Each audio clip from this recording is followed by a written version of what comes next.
Hey everybody, Kevin Breitner here, one of the hosts of What Landlords Need to Know, also with Rob Lisi from Stonegate Legal Services and Kayla Andrade with Front Lobby and Ontario Landlord Watch. This is a bonus episode here where the three of us are actually having another conversation with another podcast host, a colleague and a mortgage broker and investor that I've known for over a decade, Mr. Neil Silvert, and his Gray Matters podcast. So we were invited to chat with him, the three of us, and this is that conversation. Hope you enjoy, and thanks for listening. And don't forget to share this with another landlord out there. Bye for now.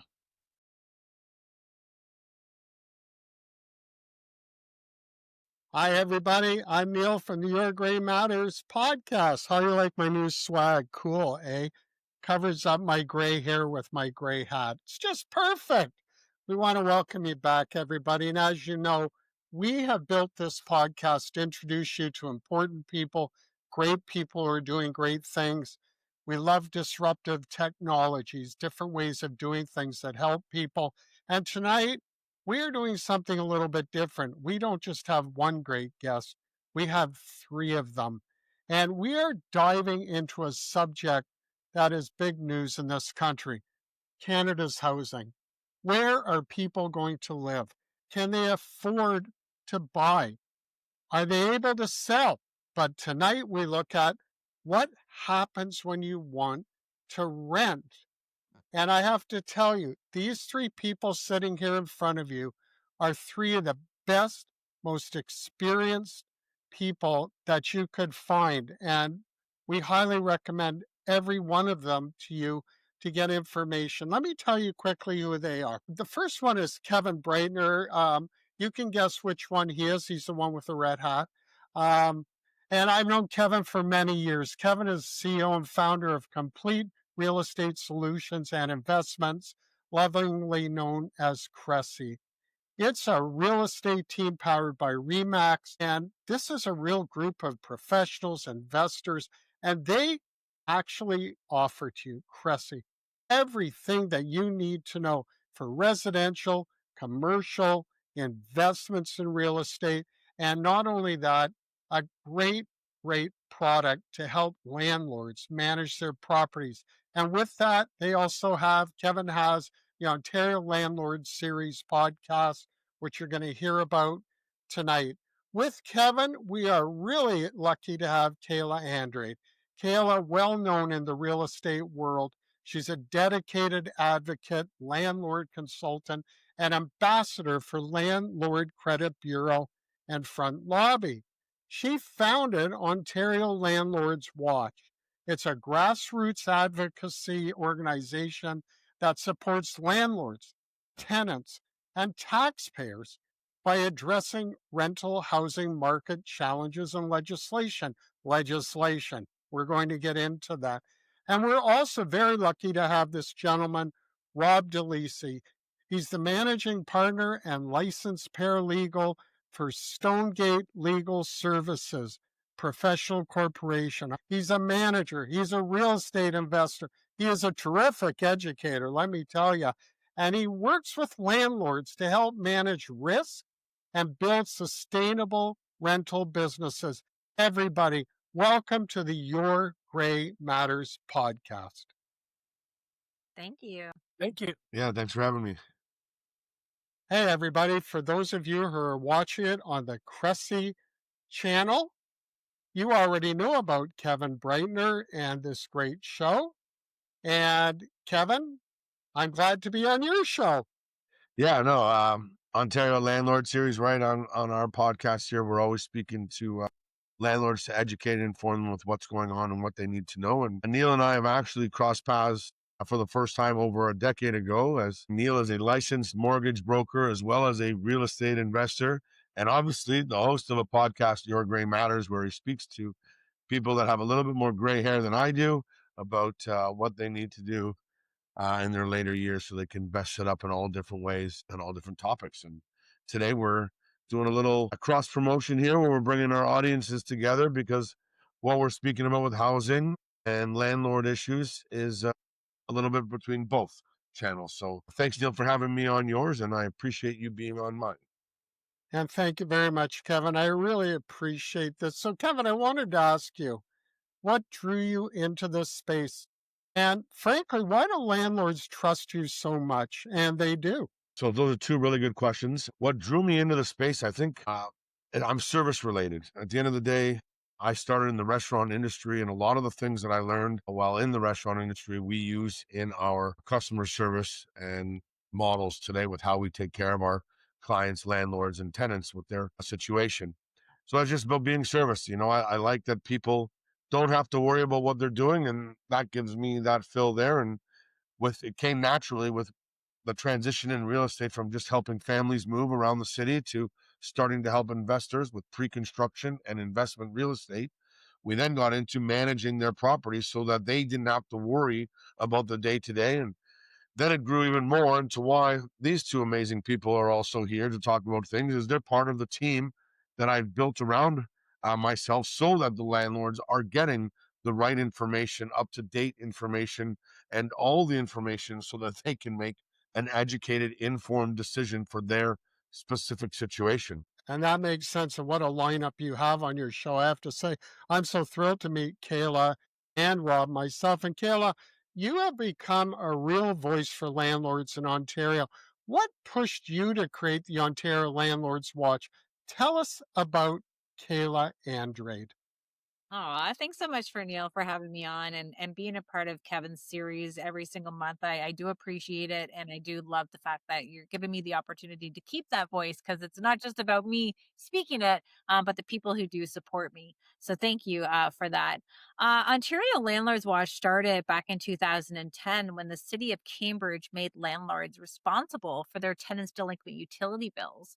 We had drafted a petition trying to stop it at the provincial level after we kind of hit the wall with the municipal. And that had, got a lot of traction. But at the same time, it came back with notes from the community asking me to help them fight the Residential and Tenancy Act at the Landlord and Tenant Board. So I really took a pause and understanding that it's not just about water billing. There's a bigger issue that these landlords are facing. And if the landlords are facing it, then the tenants are facing it. And in turn, our taxpayers are also paying the piper for just the mismanagement, I think, of the housing crisis that we live in. So that just has brought everybody together through a Facebook group in which anything that happens in housing, I'm always making sure that I inform our community about it. I'm making sure that I'm including them in the discussions and making sure I'm there to support them through their journey as being a landlord in Ontario because it's very difficult. Yeah, so I picked you up and thank you for that. And just as I move over to you, Rob, you work on the front lines managing rental properties. I want to ask you today, in your opinion, let's kick off from here. What is the number one issue facing landlords today? My God. The Yeah, one I just thought I'd give you one. No, I'm the kidding. one But start Joe? start us off though, because actually what's behind this question, Rob, as I thought about what you do, is in trying to understand the work of landlords and tenants. You're a paralegal. You're very good at what you do. I wanted to also look at what landlords need. My question to you is correct in your opinion. What are the issues? But also, you're a paralegal. Does a landlord, does a tenant need a paralegal? Do they need lawyers nowadays to even rent? Like, jump in wherever you like. But I know, having had paralegals on this show, you all do tremendous work, really tremendous work. I So, really appreciate that. So I'll start off with one that I know Kayla shares the passion with me is the Ontario Landlord and Tenant Board. I'm going to say that that is probably the stone in the shoe that every landlord faces because as landlords, because I'm a landlord myself, we provide housing. We do our best to provide housing. Yes, it's an investment, but then when the tenant doesn't do their part, we now have to wait to get to the Landlord and Tenant Board, which can now take, I'm going to go worst case, 4, 6, 8 months if there's delays just to be heard. And, the Landlord and Tenant Board talks about access to justice. This is not justice when you're choking the people that are providing housing. And Kayla, you can chime in on this, but the small landlord is the majority of the people that provide housing. It's not the big mega corporations. So if you strangle the individual investor, they're going to back out of renting rental properties, and then the government's going to have a bigger issue. Now, leading to the other thing is you asked if they need to hire a lawyer. You can hire a lawyer, but in this line of work of dealing with landlords and tenants, it's usually done by a paralegal, not by a lawyer. And the reason being is that lawyers usually work in the higher courts, where paralegals advocate in the smaller courts known as tribunals. Okay. And that's we advocate. Our office is advocating strongly for the landlords, and people like Kayla, who's on the front line advocating to these government individuals, which I can't comment on too much. And then we have Kevin Breitner trying to manage these properties for these landlords, trying to do their due diligence and due process of dealing with these tenants. Fair enough. Fair enough. And it's important. And speaking as an entrepreneur myself, what I really wonder about with this whole thing is I know that there's a lot of rules, a lot of regulations, there's a lot of government involved in this on a provincial level and becoming more and more, I think, even on a federal level with housing becoming such a big issue. And what I would wonder about, I don't know, worry about, a little bit I do, is it worthwhile for the landlord? Can you still make money? Can you have a nice life? And it's simply a question because normally entrepreneurs, if they can't win, they don't normally do stuff. But we need housing. We need housing and we need it to be affordable. So anybody who wants to answer, please jump in. Oh, I'd jump on that one. Well, You know what? I was like, this is our cup of tea. You know what? You're right that we need housing.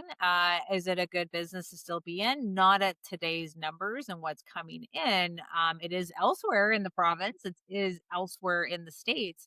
And you're like you said, Neil, is that there is a lot of government involvement at the provincial level. That's the ones who are supposed to be really harmonizing what is going on in our industry and fixing what is wrong. And then we have the federal government coming into the pile now and saying, look what we can do. And then we have the municipal government. This is where municipal are like, okay, like, the province passed us this responsibility to deal with the affordability housing crisis. And now we have to come up with municipal bylaws and policies and try to do that as well as a municipal government, in which they're getting it all wrong. They're doing landlord licensing, they're doing water billing, they're doing the short-term rental bans. They're also do rent eviction bans. They're preventing landlords from, being able to evict tenants in order to complete renovations. Meanwhile, we're like, hello, like you want these tenants in safe housing.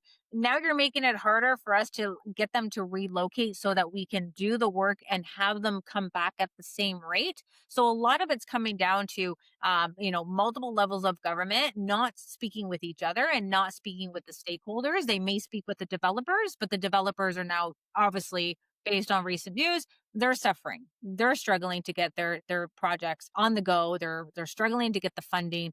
Nonprofit housing providers are also struggling to get the funding as well. And our elected officials are always looking at nonprofit housing as that solution. But are they really nonprofit, or are they getting like severe salaries in which that's what they're promoting? But again, it looks like politicians supporting nonprofit or politicians supporting private for-profit landlords. Which one looks better on your resume, right? So I think that's where we have to sit back and realize that we got to stop bringing politics into the housing industry and do what is absolutely necessary, and that's bring access to justice to both parties, landlords and tenants. And it's a tough issue. You're right, Neil. It is a tough issue because everybody needs a roof over their head, right? Whether they own it, whether they rent it, everybody needs a roof, and it's something that we all have to work together on as housing providers, as investors, landlords, and everything now. Like Rob mentioned about the smaller landlord, that's where it really matters. It's everything was done before when it was the big REITs and the corporations that had the big apartment buildings. Now it's the individuals that are buying these pre-construction condos or their houses that they moved on from, or their first property they keep and they rent out. There's a lot of people that are renting out homes to singles or individuals, and singles or families, sorry.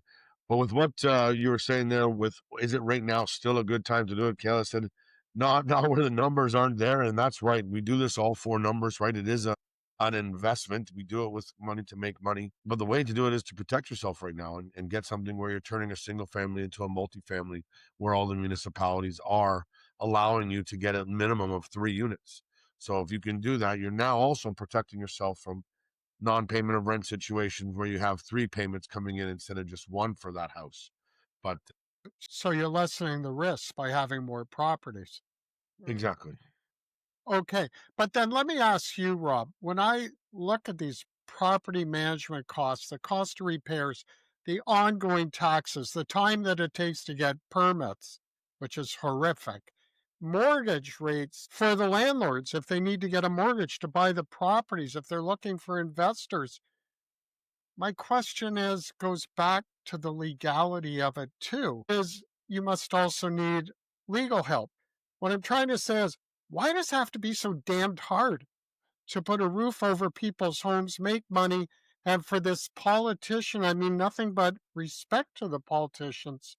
It's not a negative comment when I say, wouldn't it be a lot better for you if people could get homes easier and afford them, but at a rate where the landlord can afford to put them up and manage them? In other words, what are all these stacked costs that the cities and the province are putting onto landlords?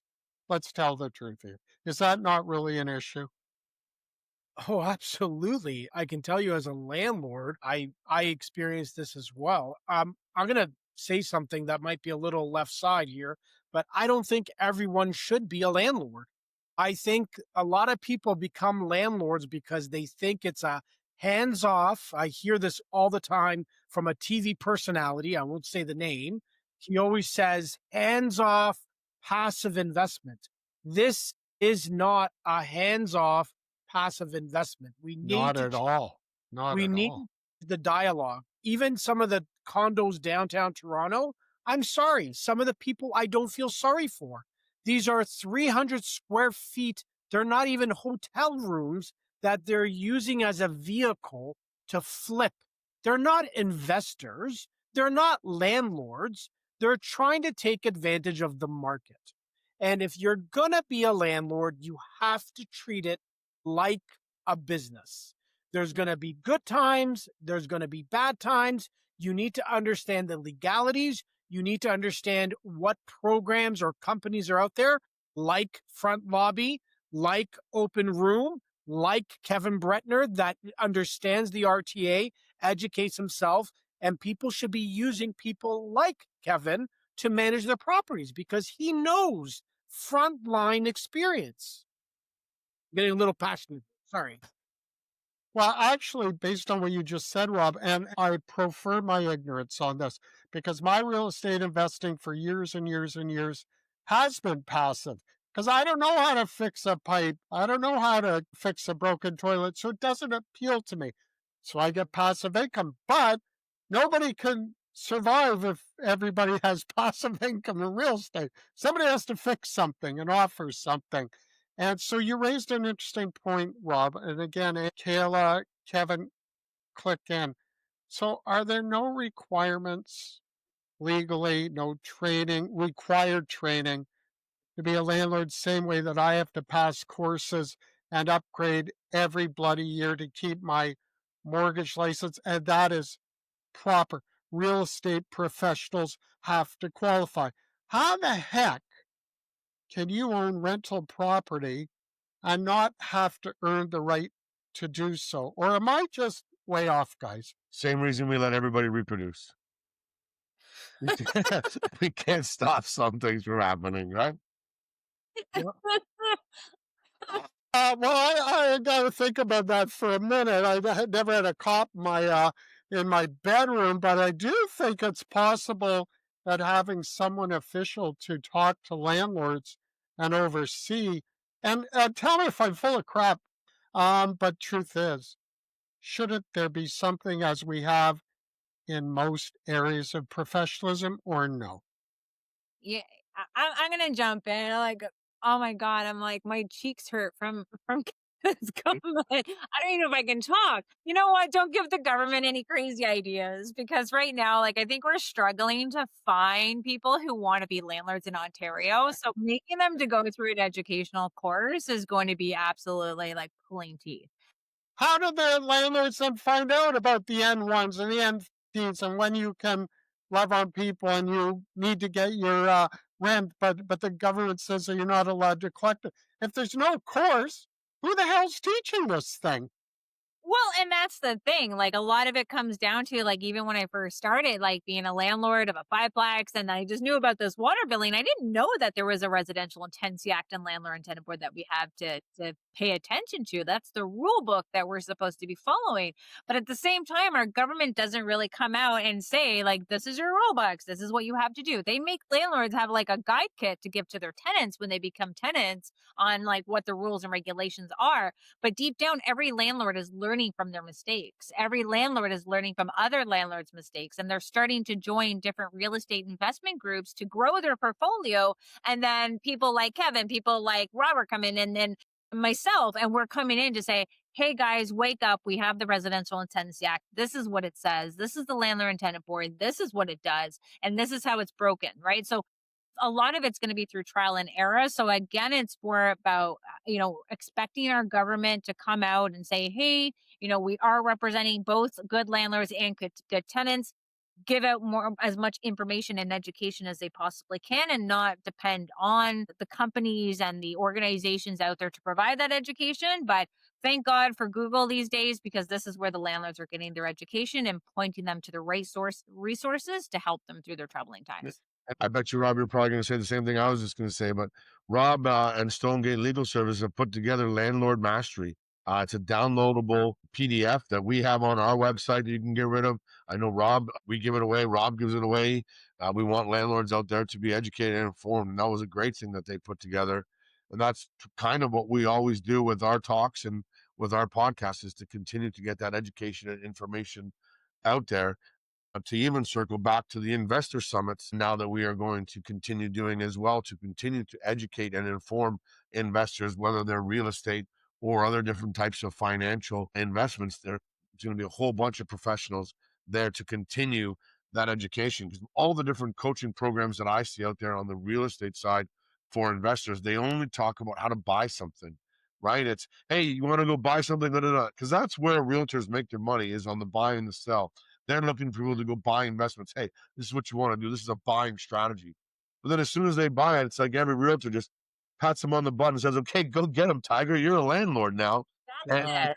they don't know what to do, right? And that's what we're trying to do, is make it a better place for all the tenants and the landlords out there, because they do have to work in conjunction.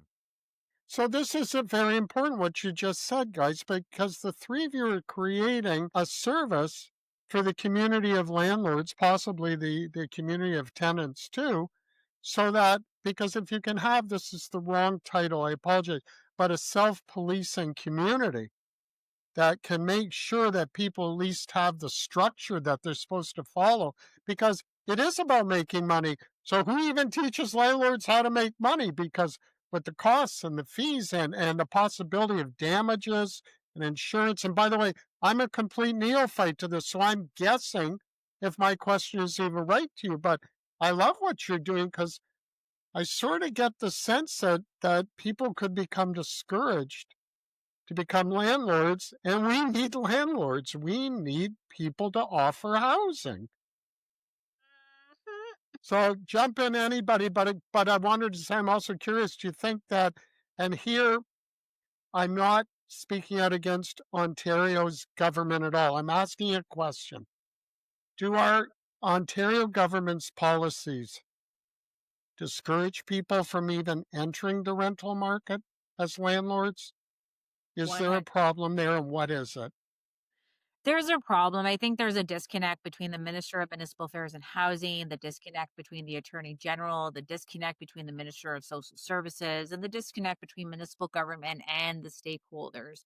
They're going to be coming out with a report, as what I'm hearing, in October. Did they bring it to the stakeholders? Did they have a conversation about this before they put it into this type of legislation that they're bringing out in October? No, they didn't. We're always putting the cart before the horse, and it shouldn't be this hard to communicate with our elected officials at that provincial level to say, hey, this is happening. This is not right. This is theft. This is how tenants are abusing the system. This is how there's loopholes. This is how landlords who are in the system being landlords are not able to get justice because we have tenants who are abusing it. But in turn, also say that tenants can't get their hearings at the Landlord and Tenant Board because we're bogging it down with items and topics that don't need a full on hearing. So we're trying to get our voices out there, speak with the elected officials, say, let's have this sit down. Let's analyze what's happening with the Landlord and Tenant Board and how can we work together to make it sure that it is fair for the landlords and the tenants.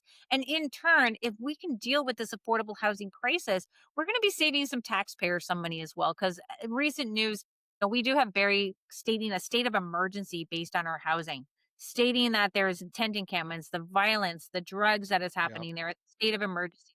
There's motions happening in the city of Cambridge trying to prevent the city from taking down encampments because of extreme heat. Like, we have to start analyzing what is happening and making sure that all of us are on the same page, because obviously it's not working. And the definition of insanity is doing the exact same thing and expecting different results. Absolutely, absolutely. And I want to talk a little bit about the role that rental housing is playing right now in solving this housing crisis, because I'm wondering, are you finding that rental housing is just the long-term reality for Canadians, or is it more of a bridge between buying properties to live in? Like, where does rental housing fit in nowadays? Like, are people depending on rental housing, you think, for long, long terms? Now, that's their standard of living, which could be a lovely standard of living. I'm not passing any judgment. Or is it a bridge between buying houses? And if it is, maybe that's why the government maybe isn't paying enough attention to it. I'm just wondering. I'm trying to make sense of all of this. I think rentals used to be a bridge to buying. Now it's just it's what they have. It's the only thing they do have. So a lot of people are falling into the rental trap, I guess you can say, because the cost of living is high. And to come up with a down payment, I'm just speaking for Toronto purposes, the average home being almost $1 million, like for someone to save up for that is going to take a very, very, very long time. Yeah, 2 lifetimes. Yeah. Exactly. Unless the bank of mom and dad helps out, which I'm seeing a lot of right now as well. I don't know, Kevin, if you want to throw in there. Yeah, so a few years ago, 33% of Canada paid rent. That number is closer to 40% now, if not higher. It's going to continue to grow. I truly think over the next 10 to 20 years, we're going to see that dividing line of owning real estate be a change in our demographics to your lower class, middle class, and upper class. Canada is such a new country. We're so new to everything in our real estate compared to the rest of the world. We had that big hike in prices that we went through this last few years, which I think a lot of people got fooled into thinking this is normal. The speculators, Rob mentioned those type of investors earlier, the speculators that got into pre-construction. The number that I heard recently is $14.2 billion is going to be lost in GTA condo speculators because of this condo crash. We were never building, in my 13 years in real estate, we've never built to what the Ontario government wanted us to build for our number the entire time until 24 and 25. We've now surpassed that number by about 10,000 roughly each year. And now we have an abundance of units because of everything that's gone on, where people are not closing on them, walking away from them. There's money and deals to be had out there that people are just, sadly, I think, making poor decisions, not being educated again, where they don't realize that they might have a secondary option.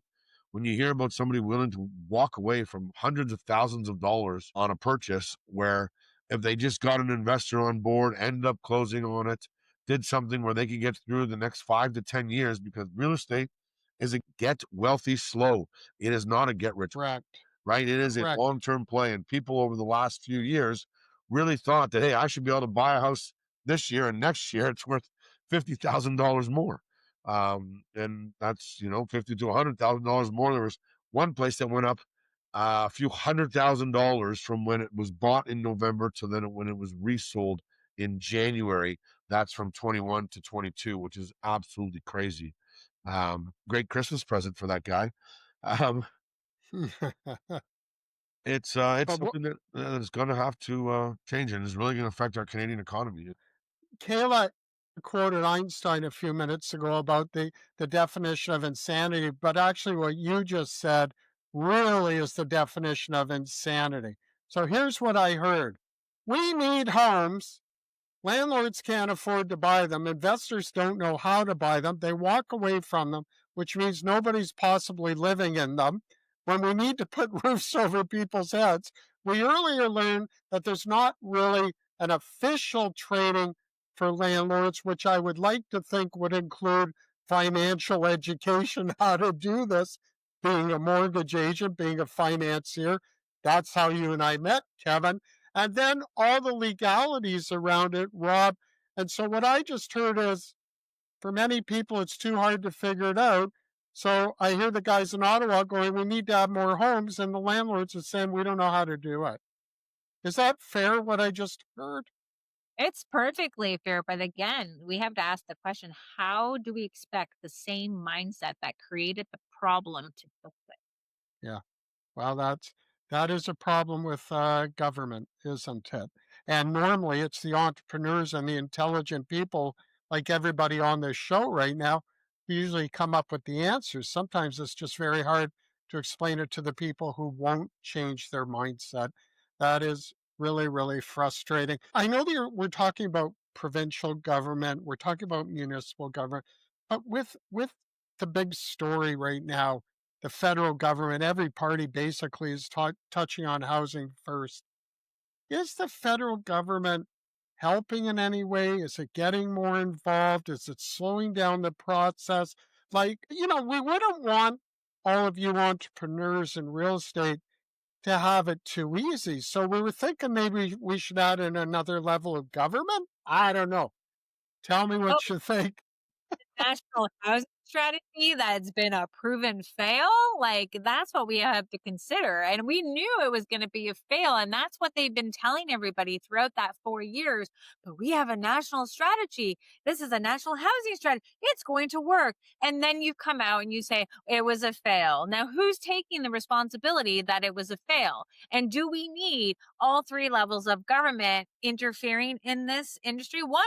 I've spoken with many elected officials at the provincial level, and they said, A, profit should not be a bad word. And number two is that the government shouldn't be in the business of housing.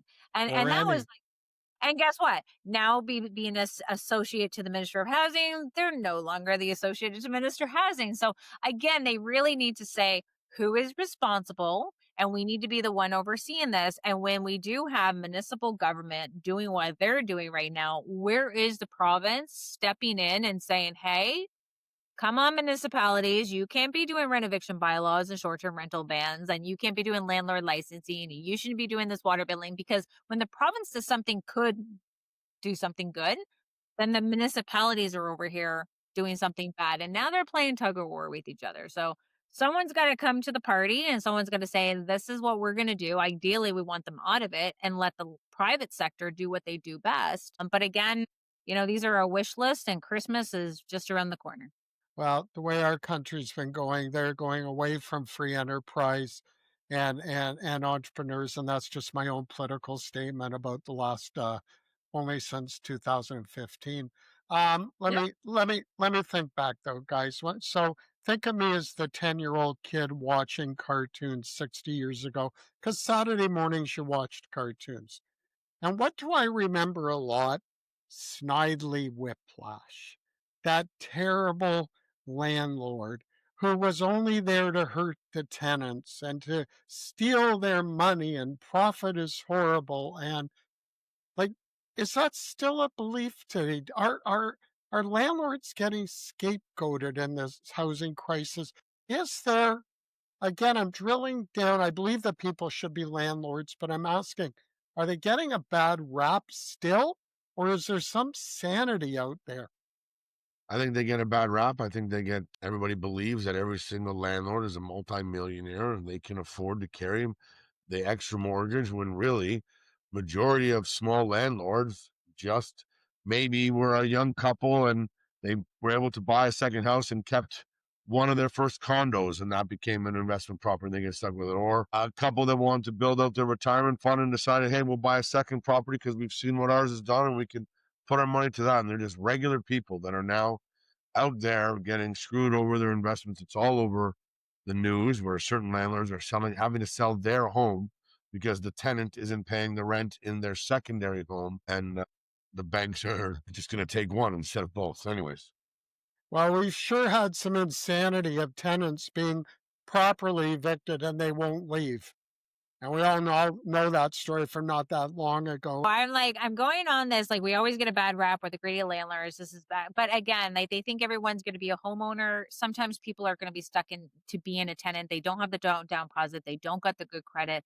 They definitely don't have the income to support a mortgage. So we do have that population of people that will always be renters. And we do need that landlord to be able to put everything on the line, put all the risk, put the money down, put the down payment, put their credit on the line for this in particular tenant. But what tenants need to understand is that the landlords are tenants. We got to pay that money to the bank. Look at what our mortgage rate is. Look at what our insurance is. Yeah. Look what our interest rate on that money that we're borrowing.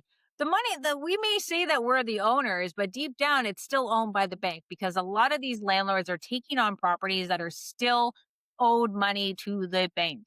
And it's hard to, say that you're getting up there in paying this property off when we have such the unpredictability of like Canada, the Bank of Canada playing with those rates, not letting landlords know, like, are we going up? Are we going down? Like, what's happening? So again, landlords are just tenants themselves. And that's just what they have to understand, that we're all in this game together. We just now need to come together at that table to be able to say this is what's happening, but come with solutions. It's not about complaints anymore. I think a lot of our elected officials, our landlords, our tenants, we know the issues. It's about coming to the table together now and creating something different.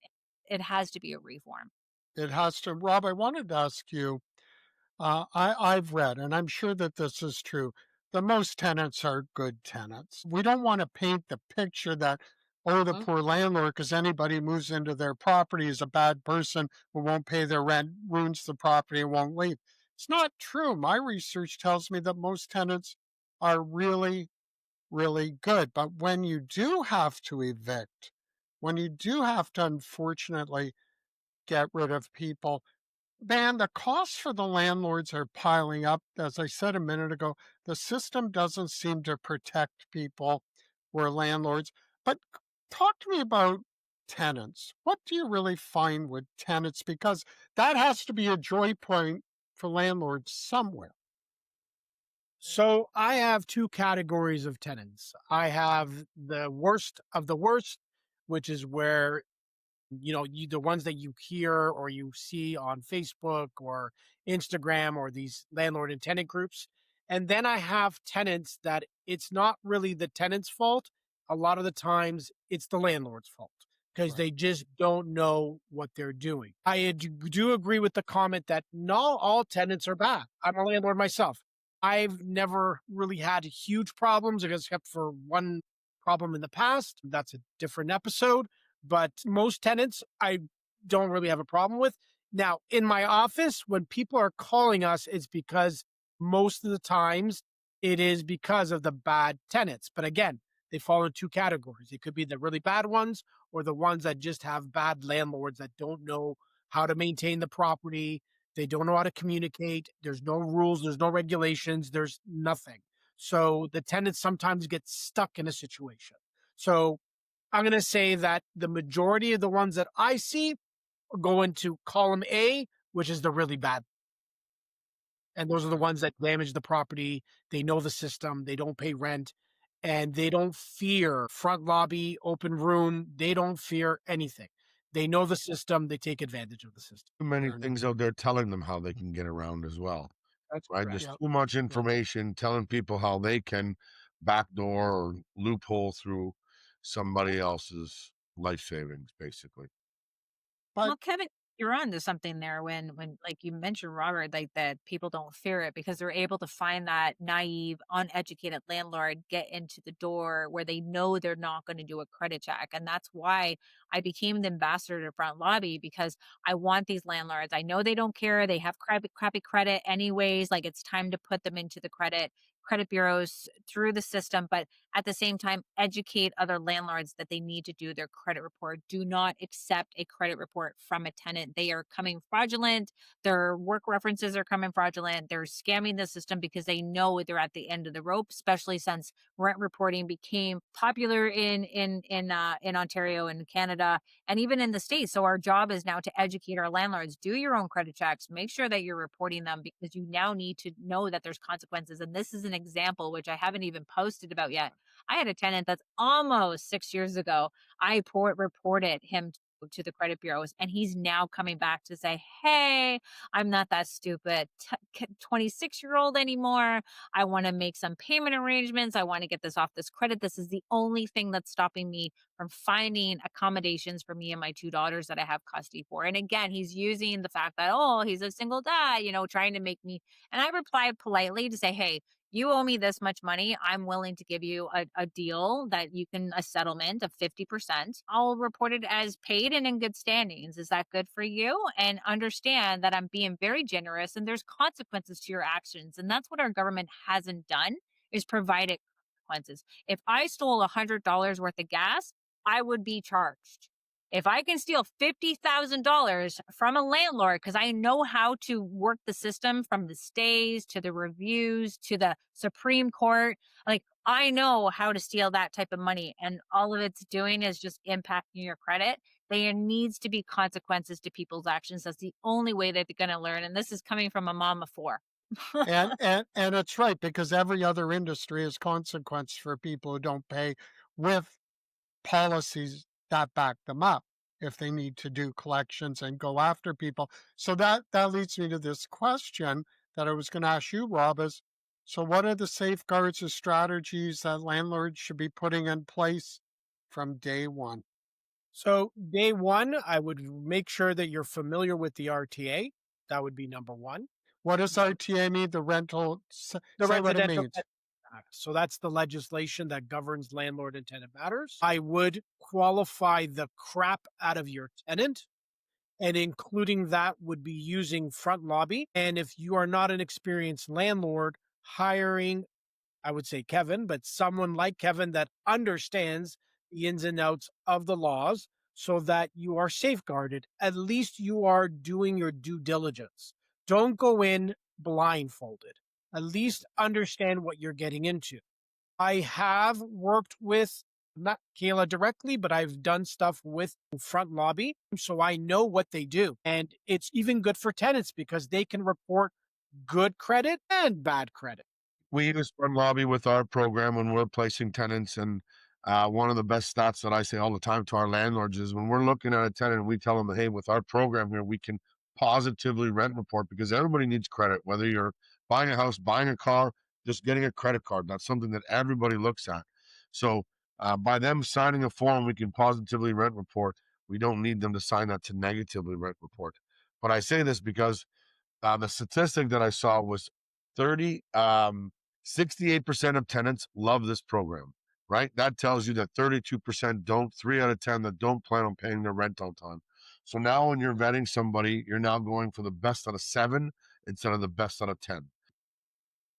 And you're right, Kevin. Like this is, and Robert, like it's the good and the bad. It's not a bad tenant list. It's about holding the tenants accountable. It's also pulling that rent reporting to the credit bureaus to reward our good tenants who paid and whoever paid through COVID. It's also their system where you can remind tenants easily, not very like controversial, like, hey, rent's due. The system reminds the tenants that their rent is due.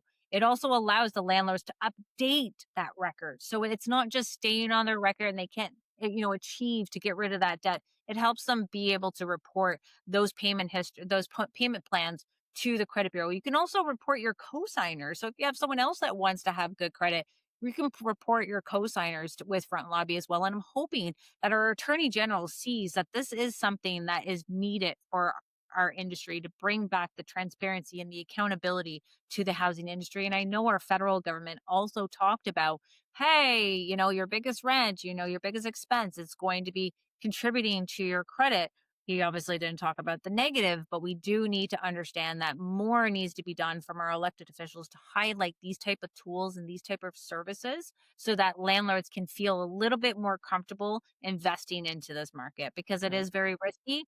Give them the tools that they need to succeed. Agreed. Agreed.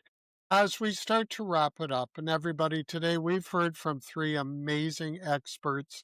They're right on the front line of Canada's housing crunch. Kevin, Kayla, Rob. Folks, if you need something, you want to reach out to these people. And I'll tell you, a good place to start is Kevin Breitner. He knows what's going on. He knows how to talk to people. He's a big man with a very big heart and a much bigger brain, actually. And I have to tell you, and I've known him for years, and I recommend him. What's clear to me, what the three of you have taught me today, and I really didn't know. I never heard of some of the organizations that you even talked about today. And I'm sure that our good producer, Jason, will on our podcast link ways that people can reach them if they're needed. But it's clear to me landlords are playing a crucial role in providing homes, period. Full stop. As entrepreneurs, they should know, and they often expect, I imagine, to know how to wind their way through the minefields of owning properties and renting them out. But at the same time, these are entrepreneurs. They can take so much risk, they can take so much challenge, but if they're not profitable, as all entrepreneurs do, then they move on to something that will be profitable. In this case, anybody who's paying attention, that means fewer homes. So we need to have a way that we can have these entrepreneurs, these landlords, these specialists like these three marvelous people on our show today, to be able to help landlords and tenants, and for the government to do whatever they can to make it easier to put roofs over people's homes by protecting the people who are willing to do it. We want to thank the three of you so much on the Your Gray Matters podcast. Kevin, Rob, Kayla, we're really honored to have you on the show. And everybody, we will connect you with Kevin so you can reach out if you need to. Thanks for tuning in. Everybody, thanks for being on the show. We appreciate you. Thank you. Thanks, Neil. Okay, and everybody, and thank you. And everybody, we hope that you have a roof over your home, a roof over your head tonight. And we will see you again in the next Your Gray Matters podcast. Have a great week. Hey, everybody. Thanks so much for joining us this week. I hope you enjoyed the episode. If you're finding it informative and useful, make sure to like, subscribe, share with a friend so that we can keep getting the information out there to Ontario landlords. And keep on joining us. We'll see you next time.